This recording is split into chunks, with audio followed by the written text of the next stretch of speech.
التوتر، وتكون شرارة حرب لها أول وليس لها آخر في إفريقيا وأوروبا. في إفريقيا وأوروبا الجزائر مستعدة أنها تحرق إفريقيا كلها وأوروبا وتشعل العالم من أجل القضية الصحراوية. أفهموا يا المغاربة كما حبيتوا.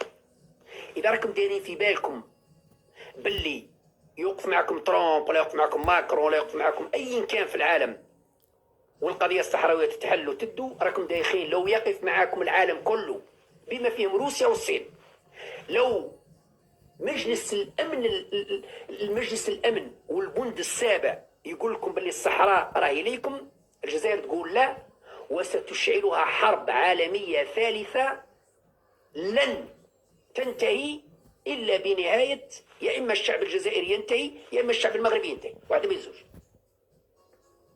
قضية الصحراء الغربية لن تحل.